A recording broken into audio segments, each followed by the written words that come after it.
So I've done a lot of research into solar companies in the area, and I just wanted to give you kind of the rundown on what I found out and the questions that I asked to come to my decision and to find my solution for solar. The first question you should ask is, do you offer a PPA or a loan? Some companies, a lot of companies offer both. And the difference is the PPA is called a power purchase agreement, and it lets you buy the electricity that the panels produce, but you don't actually own the panels. So the solar company will invest, they will purchase the panels for you and install them, and in a sense they'll become a second utility company for you.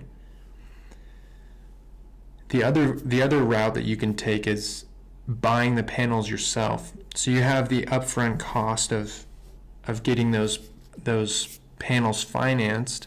The benefit is, so you might not save as much in the beginning because you'll be paying off the panels, but then after 8 to 12 years, depending on how many sun hours you get, you'll have those panels will be yours, and you'll be able to collect or save 100% on your electric bill. So all that electricity is yours. You're not buying it from someone else. Second question is, how much do you charge per watt? Now this applies to the power purchase agreements. You shouldn't work with a company that's not going to offer you around 12 cents per kilowatt hour if you're doing PPA. So that's how much you'd pay per kilowatt hour to the solar company. If you're financing the panels, you don't want to be paying more than $4.55 per watt. And generally, an average home is going to take, an average home that gets, decent amount of sun hours, they're going to need about a 5 kilowatt system. So the price of the 5 kilowatt system, you just multiply this $4.55 by 5,000. So a kilowatt is 1,000 watts. That's how you come up with that. So this would cost about, anywhere from 20 to 25,000 on a regular system. There's a lot of companies that offer, less than that, but lower cost per watt doesn't necessarily mean you're getting the best deal. And we'll go into that later. The third question I ask is, how long does permitting take? Every county is going to deal with permitting differently. This isn't necessarily to vet the company. You just want to get a good idea of how long permitting will take in general, no matter what company you go with, because the solar company has to go through the process for you. Generally, especially if you're doing PPA, the company will do the permitting for you. And you should have the right expectations when you're going in, because some counties will take 6 or more weeks to process a permit, and you're wondering, what's the deal? Why isn't this solar company on the ball, when in fact they're just waiting for the permitting to get processed. The fourth question is, how are the panels insured? Most of the time, if you are financing panels, you're going to have to insure them. But if you're signing a power purchase agreement or a PPA where the solar company owns the panels and installs the panels, they're responsible for those. So they should be insuring. So make sure that if you do PPA, that the solar company is insuring the panels for you. The fifth question I ask is, how long do the panels last? Now, if you're doing a PPA, it doesn't really matter how long they last. I mean, it does, in the sense that you want efficient panels, and you want the panels to last for the full length of the contract. Most panels are going to last 25 years. The power purchase agreements generally run 20 years. So that way, after the 20-year mark, you can make a decision about how you want to proceed with solar. Financing panels, you're going to be relying on a manufacturer warranty, and generally that's 25 to 30 years. So if you're getting paid off in 10 or 12, then you've got 13 to 18 years of free electricity. So That's look for a good manufacturer warranty. Also, ask how much their efficiency deteriorates every year. Generally speaking, if they've got a 25 to 30 year manufacturer warranty, they're not going to deteriorate. But most panels, there's a slight deterioration in how much they produce every year. Generally, it's really insignificant. The last question, you can ask as many questions as you want, but at least ask these questions when you're talking to a solar company or a solar sales rep. If they do PPA,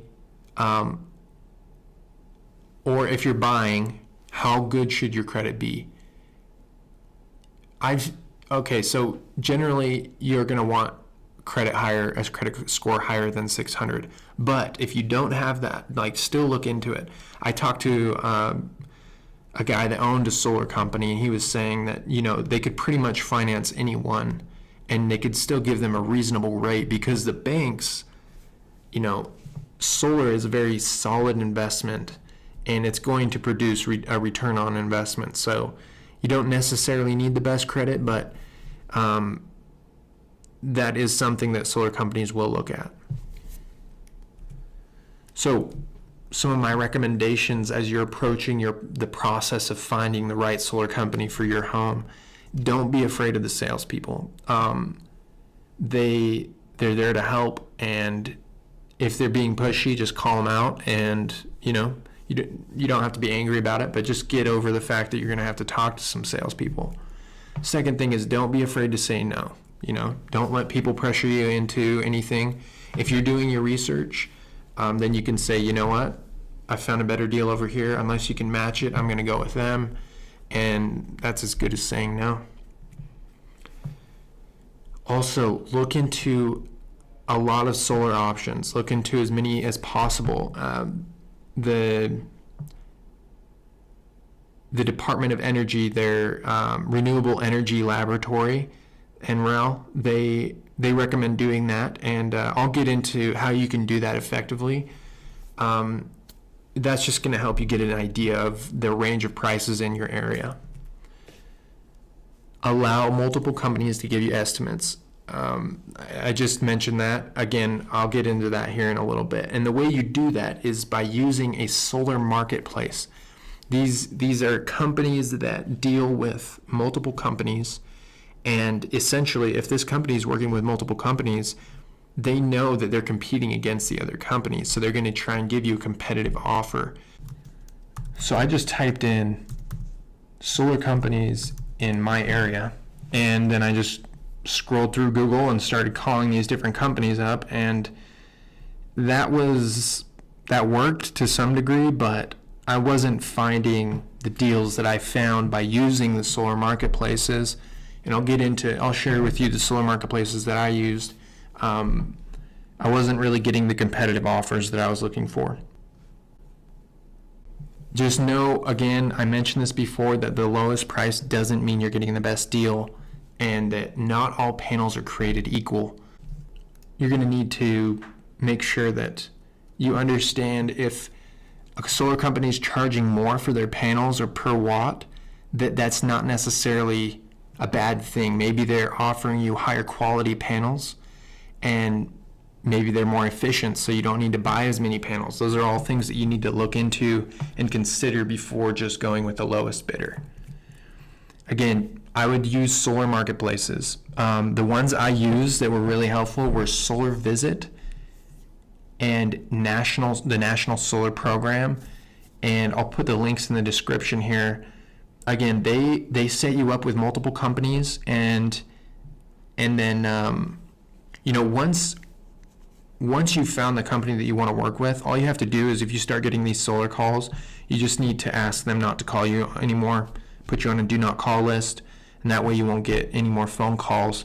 But at least this way you're going to get the most competitive prices. So recap: don't be afraid of the salespeople. Don't be afraid to say no. Use a solar marketplace and allow these companies to give you estimates, because that way you'll save a lot of money. Let them compete against each other to give you that deal. And remember, the lowest price doesn't mean the best deal. And then consider using Solar Visit and National Solar Program. Those are the ones that I used. I'll put those links in the description below. And good luck with everything.